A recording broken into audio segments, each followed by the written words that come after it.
One of the other things that's obviously affecting families is the cost of college and college debt. And we've heard a lot about debt-free college or free college. Yeah.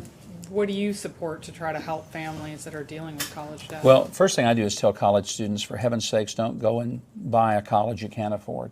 For the same reason that you're probably not going to go buy a Lamborghini or a Ferrari as a freshman in college. Why? Because you can't afford it. That's why. I mean, you're not going to drive a car that you can't afford. Don't go to a college you can't afford.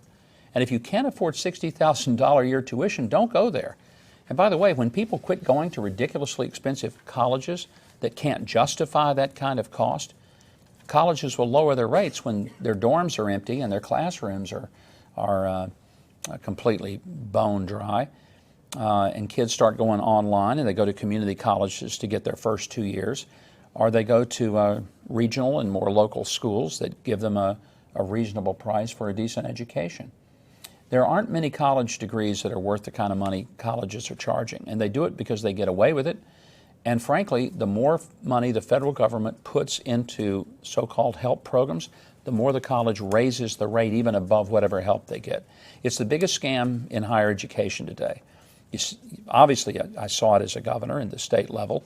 If you say we're going to have a scholarship program, students will get X dollars. Well, the colleges will just raise their tuition. They'll tell a student, I'm going to give you a $5,000 scholarship. Oh, you're all excited. I didn't tell you I raised tuition $7,500, so you have a net loss of $2,500. But they've given you a $5,000 scholarship, and everybody thinks they've done you a big favor. There's got to be a realistic approach.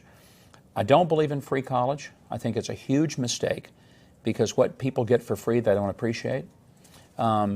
And besides, if you give a student free college at 20, who's going to pay for that?